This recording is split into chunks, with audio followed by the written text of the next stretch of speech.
हरिओम। सनातन podcast में आपका हार्दिक स्वागत है। हम अपनी रामचरितमानस श्रृंखला को आगे बढ़ाएंगे। हरिओम सभी श्रोताओं को जय श्री राम। आज की जो हमारी चर्चा है उसका केंद्र बिंदु है भगवान श्री राम की लंका विजय के बाद की अयोध्या वापसी यात्रा जी। और ये सिर्फ एक भौतिक यात्रा नहीं है, ये तो भावनाओं, स्मृतियों और दिव्य लीलाओं का एक बहुत ही अद्भुत वृत्तांत है। बिल्कुल, ये यात्रा धर्म, प्रेम, कर्तव्य हर आयाम को छूती है।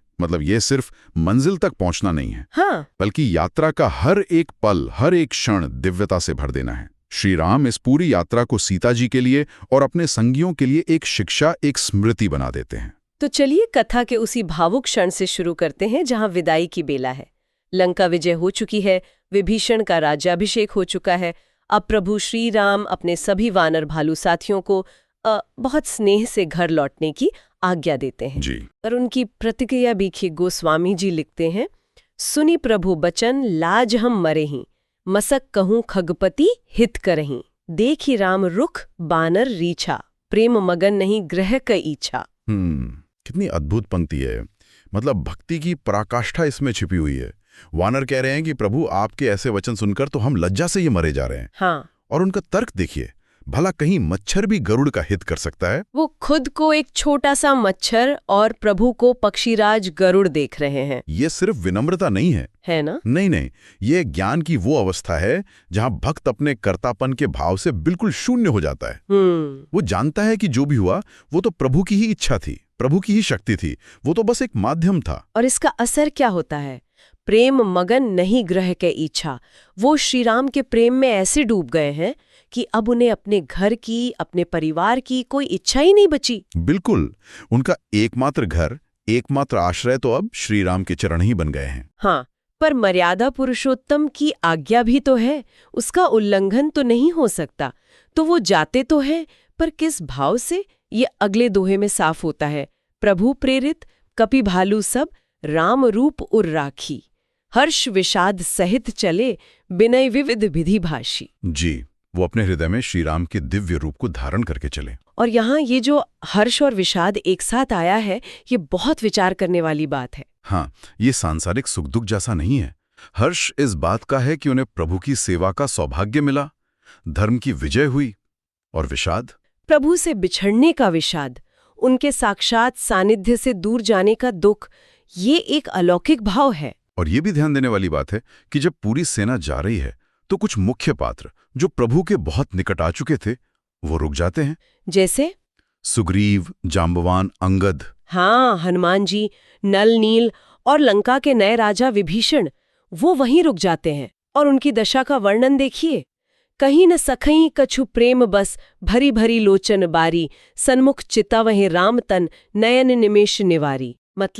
प्रेम के कारण उनका गला भर आया है, वो कुछ बोल नहीं पा रहे। बिल्कुल, आंखों में आंसू हैं और बस अपलक, बिना पलक झपकाए प्रभु के श्री विग्रह को देखे जा रहे हैं। ये तो भक्ति की एक मौन अवस्था है। यहाँ शब्द खत्म हो जाते हैं, है ना? जी। और करुणा के सागर भगवान अपने भक्तों की ये दशा कैसे देख सकते हैं? वो तो भक्त के भाव के भूखे हैं। अतिशय प्रीति देखी रघुराए, लीन्हे सकल विमान चढ़ाए। अच्छा। प्रभु ने जब ये अगाध प्रेम देखा तो उन सभी को जो रुक गए थे अपने साथ पुष्पक विमान पर चढ़ा लिया।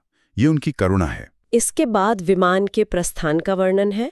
प्रभु मन ही मन विप्र चरणों में प्रणाम करके उत्तर दिशा की ओर विमान को चलाते हैं और विमान के चलते ही आकाश में जय रघुबीर का जय घोष होने लगता है। जी।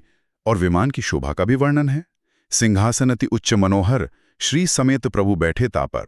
विमान में एक बहुत ऊंचा और मनोहर सिंहासन है जिस पर माता सीता जी के साथ प्रभु श्री राम विराजमान हैं। और इस दृश्य के लिए गोस्वामी जी जो उपमा देते हैं वो तो भारतीय काव्य की श्रेष्ठतम उपमाओं में से एक है। राजत रामू सहित भामिनी, मेरु मूंग जनु घन दामिनी।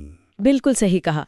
पत्नी सहित श्री राम जी ऐसे सुशोभित हो रहे हैं जैसे सुमेरु पर्वत के स्वर्ण शिखर पर बिजली के साथ श्याम मेघ विराजमान हो।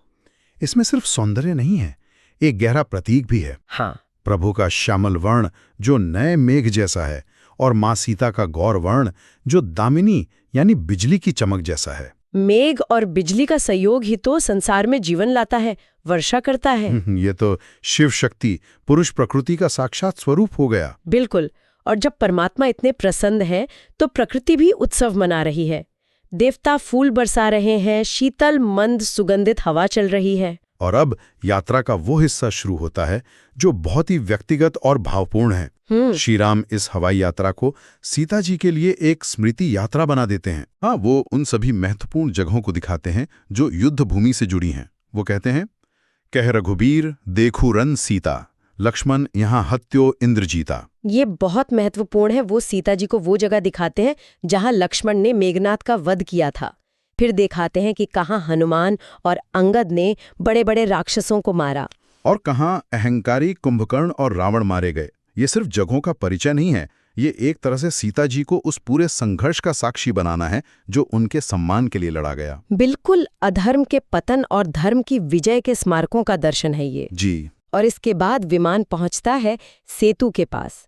यहाँ सेतु बांध्यों और उथाप्यों शिव सुख धाम, सीता सहित कृपा निधि संभुई की न प्रणाम। प्रभु बताते हैं कि देखो, यहीं मैंने पुल बंधवाया और यहीं पर सुख के धाम श्री शिव जी यानी भगवान रामेश्वरम की स्थापना की। और ऐसा कहकर कृपा निधान श्री राम ने सीता जी सहित विमान से ही भगवान शंकर को प्रणाम किया। यहाँ हरि और हर की एकता का कितना सुंदर संदेश है। भगवान विष्णु के अवतार श्री राम स्वयं भगवान शिव की स्थापना और वंदना कर रहे हैं। सत्य वचन। ये शैवों और वैष्णवों के बीच के द्वंद्व को समाप्त करने का स्पष्ट संकेत है। जो राम की भक्ति करता है उसे शिव से द्वेष नहीं हो सकता। और इसके बाद प्रभु का एक और कोमल पक्ष सामने आता है। वो सीता जी को वनवास के समय की वो सभी जगहें दिखाते हैं जहां उन्होंने विश्राम किया था। हाँ, एक एक ऋषि का आश्रम, एक एक नदी, एक एक पर्वत, सब याद दिलाते हैं। ये एक बहुत ही भावुक क्षण है। और विमान की गति देखिए, वो शीघ्र ही दंडकवन पहुंचता है जहां अगस्त्य जैसे महान मुनियों के आश्रम हैं। प्रभु जो स्वयं जगदीश्वर हैं, वो उन सभी मुनियों के आश्रमों में जाकर उनका आशीर्वाद लेते हैं। सकल ऋषिन सन पाई असीसा, चित्रकूट आए जगदीसा। सभी ऋषियों से आशीर्वाद पाकर वे चित्रकूट पहुंचते हैं। वहां भी वे मुनियों को संतुष्ट करके ही आगे बढ़ते हैं। ये हमें सिखाता है कि ज्ञान और तप का सम्मान सबसे ऊपर है। चित्रकूट से यात्रा आगे बढ़ती है और अब प्रभु सीता जी को भारतवर्ष की पवित्र नदियों के दर्शन कराते हैं। बहुरी राम जाने की ही दिखाई, जमुना कली मल हरनि सुहाई। पहले कलयुग के पापों को हरने वाली यमुना जी के दर्शन कराते हैं। पुनि देखी सुरसरी पुनीता, राम कहा प्रणाम करु सीता। और फिर पवित्र गंगा जी के दर्शन करते हुए सीता जी से कहते हैं कि इन्हें प्रणाम करो। हमारी संस्कृति का सार है ये, जहां नदियों को सिर्फ जल नहीं बल्कि मां माना गया है। और नदियों के संगम पर स्थित है तीर्थों का राजा प्रयाग। जब विमान प्रयागराज के ऊपर पहुंचता है तो स्वयं प्रभु उसकी महिमा बताते हैं। तीर्थपति पुनि देखु प्रयागा, निरखत जन्म कोटि अघभागा। देखु परम पावनी पुनि बेनी, हरनि शोक हरि लोक निसेनी। इन पंक्तियों का अर्थ बहुत गहरा है। प्रभु कहते हैं कि ये तीर्थराज प्रयाग है जिसके दर्शन मात्र से करोड़ों जन्मों के पाप नष्ट हो जाते हैं। और त्रिवेणी तो हरि लोक निसेनी है। बिल्कुल, श्री हरि के धाम वैकुंठ तक पहुंचने के लिए एक सीढ़ी के समान है। तीर्थयात्रा का असली फल आध्यात्मिक उन्नति है, ये यहाँ साफ हो जाता है। और इस पवित्र यात्रा के अंत में 14 वर्षों के लंबे इंतजार के बाद अपनी प्रिय नगरी अयोध्या के दर्शन होते हैं। प्रभु कहते हैं, पुनि देखो अवधपुरी अति पावनी, त्रिविध ताप भव रोग नसावनी। ये अवधपुरी है जो अत्यंत पवित्र है। ये दैहिक, दैविक और भौतिक तीनों तरह के तापों और जन्म मृत्यु रूपी भव रोग को नष्ट करने वाली है। अपनी नगरी को इतने वर्षों बाद देखकर तो स्वयं सर्वशक्तिमान प्रभु की आंखों में भी आंसू आ जाते हैं। जी, उनका शरीर पुलकित हो जाता है।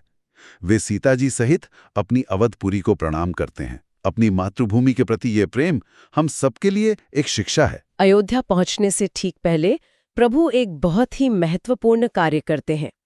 वे त्रिवेणी में उतरकर स्नान करते हैं, दान देते हैं और फिर वे हनुमान जी को एक विशेष कार्य सौंपते हैं। हाँ, एक बहुत ही संवेदनशील कार्य। प्रभु हनुमंत ही कहा बुझाई, धरी बटु रूप अवधुपुर जाई। भरत ही कुशल हमारी सुनाए हूँ, समाचार लई तुम चली आए हूँ।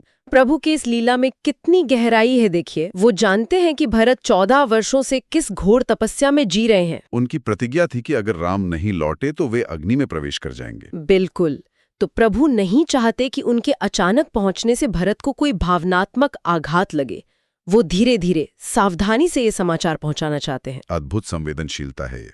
हनुमान जी के जाने के बाद प्रभु भरद्वाज मुनि के आश्रम जाते हैं, उनसे आशीर्वाद लेते हैं, और जब विमान गंगा जी के तट पर उतरता है तो निषाद राज गुह को सूचना मिलती है। और निषाद राज गुह की जो प्रतिक्रिया है वो तो मतलब भक्ति की पराकाष्ठा है। जैसे ही वो सुनते हैं कि प्रभु आ गए हैं, वो अपनी सुध बुध खो बैठते हैं। ये कोई साधारण मूर्छा नहीं है, ये भक्ति का वो उच्चतम स्तर है जहां भक्त भगवान में इतना लीन हो जाता है कि उसे अपने शरीर का भी ध्यान नहीं रहता। और उनका यह परम प्रेम देखकर श्री रघुनाथ जी स्वयं द्रवित हो जाते हैं। जी, वे दौड़कर उन्हें उठाते हैं, हर्ष के साथ हृदय से लगा लेते हैं और उनकी कुशल क्षेम पूछते हैं। इस पर निषाद राज की विनती सुनिए, ये भक्त के हृदय का सच्चा उद्गार है। हाँ, वो छंद में कहते हैं, अब कुशल पद पंकज विलोकी बिरंची संकर से ब्यजे, सुख धाम पूर्ण काम राम नमामि राम नमामि ते। अद्भुत। गुह कहते हैं कि प्रभु, आप मुझसे क्या कुशलता पूछते हैं? असली कुशलता तो आज मिली है आपके उन चरण कमलों के दर्शन करके, जिनकी सेवा तो स्वयं ब्रह्मा और शंकर भी करते हैं। वो कहते हैं आप सुख के धाम हैं, आप पूर्ण काम हैं। ऐसे श्री राम को मैं बारंबार प्रणाम करता हूँ। बिल्कुल, एक भक्त के लिए भगवान के दर्शन ही उसकी एकमात्र कुशलता है। इसके अलावा संसार में और कोई कुशल मंगल है ही नहीं। यही तो भक्ति का सार है। तो आज हमने भगवान श्री राम की अयोध्या वापसी की यात्रा के कुछ बहुत ही महत्वपूर्ण पड़ावों को देखा। ये यात्रा सिर्फ स्थानों से होकर नहीं गुजरी, बल्कि प्रेम, भक्ति, स्मृति, धर्म, हर पहलू को छूती हुई आगे बढ़ी। बिल्कुल, और इस पूरी यात्रा में एक बात विचार करने योग्य है। प्रभु राम, जो स्वयं ईश्वर हैं, सर्वशक्तिमान हैं, वो हर कदम पर मानवीय संबंधों और धर्म का मान रखते हैं। हाँ, ये बहुत महत्वपूर्ण बात है। वो ऋषियों से आशीर्वाद लेते हैं, अपनी पत्नी को हर महत्वपूर्ण जगह की याद दिलाते हैं, और अपने एक साधारण से भक्त निषाद राज को देखकर दौड़कर उसे गले लगा लेते हैं। ये हमें सिखाता है कि दिव्यता कहीं दूर आकाश में नहीं, बल्कि मानवीय मूल्यों और संबंधों के सम्मान और निर्वाह में ही बसती है। इस पर विचार अवश्य करना चाहिए। जी। तो हमें आशा है कि आपको हमारी आज की चर्चा पसंद आई होगी। सनातन धर्म से संबंधित ऐसी ही और चर्चाओं के लिए हमारे चैनल को अवश्य सदस्यता दें। धन्यवाद। जय श्री राम। जय श्री राम।